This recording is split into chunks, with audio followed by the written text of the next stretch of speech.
emergency to Pranitapa.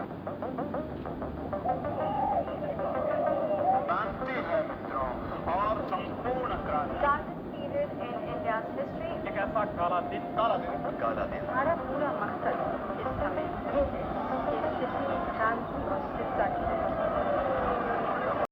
Hi this is Keshav. So hope आप लोग को सीरीज़ पसंद आ रहा होगा। सो आज हम लोग इंडिया में कोई पर्सन या कोई ग्रुप का कंट्रीब्यूशन के बारे में बात नहीं करेंगे। आज हम लोग एक फेज़ के बारे में बात करेंगे जो कि इंडिया का सबसे बुरा फेज़ था। Yes, 1975 emergency. सबसे पहले हम लोग ये जान लेते हैं कि कॉन्स्टिट्यूशन के हिसाब से कितने तरह के इमरजेंसी लगाए जा सकते हैं। 3 तरह के इमरजेंसी लगाए जा सकते हैं: financial emergency, external aggression emergency and internal emergency. Financial emergency का टर्म्स ही समझ में आ रहा है, फाइनेंशियल क्राइसिस के समय। फॉर एग्जांपल श्रीलंका में अभी फाइनेंशियल इमरजेंसी लगी हुई है। 2 number external aggression emergency. External emergency, अगर एक्सटर्नल कोई थ्रेट आए जैसे कि चाइना या पाकिस्तान के समय आया था तो हम लोग एक्सटर्नल एग्रेशन इमरजेंसी लगाते हैं, जैसे कि 1962 वॉर के समय लगाया, इंडो चाइना वॉर के समय, और 1971 इंडिया पाकिस्तान वॉर के समय हम लोगों ने एक्सटर्नल एग्रेशन इमरजेंसी लगाई। और इंटरनल इमरजेंसी, अगर कोई इंटरनल डिस्टर्बेंसेस हो तो ये टर्म बाद में बहुत ब्रॉड कर दिया गया, पर इंटरनल डिस्टर्बेंसेस हो तो हम लोग इंटरनल इमरजेंसी लगा सकते हैं, मतलब प्रेसिडेंट लगा सकते हैं हम लोग। Let's begin the darkest phase in the Indian democracy. So 1971 से स्टार्ट करते हैं।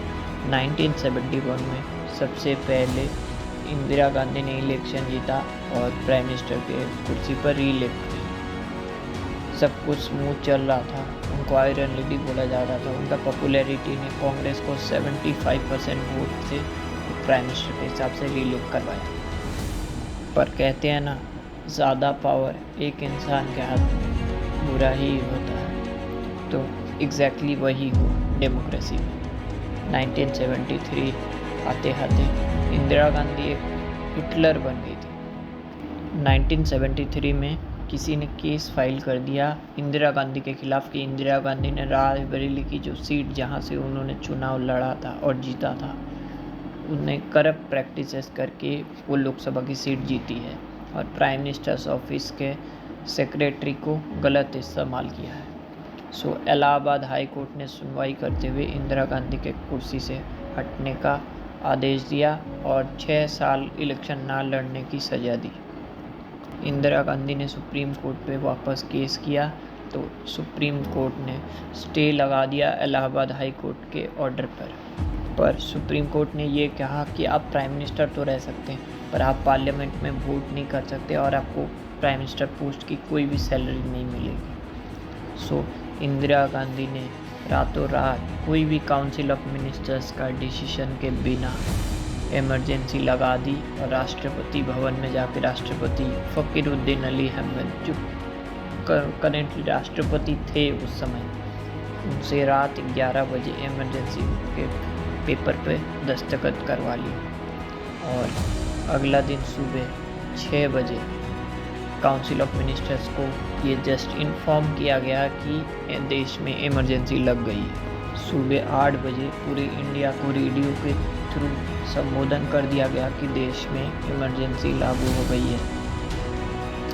सारे ऑपोजिशन पॉलिटिकल लीडर्स को, जैसे कि उस समय जयप्रकाश नारायण बिहार से बहुत बड़ा मूवमेंट निकाले थे, उनको जेल में डाल दिया गया। अटल बिहारी वाजपेयी को जेल में डाल दिया गया और बिहार, गुजरात के चीफ मिनिस्टर्स सबको जेल में डाल दिया गया। अपोजिशन जितने लीडर्स थे वो जेल में डाल दिया गया। प्रेस के राइट्स छीन लिए गए। उस समय इंफॉर्मेशन एंड ब्रॉडकास्टिंग मिनिस्ट्री जो भी बोलेगा प्रेस को वही छापना पड़ेगा। सुप्रीम कोर्ट के राइट्स वायलेट किए गए। सुप्रीम कोर्ट के ऑर्डर्स भी लागू नहीं है। लोगों से तो फंडामेंटल राइट्स छीन लिए गए, इवन राइट टू लीव के राइट भी छीन लिए गए।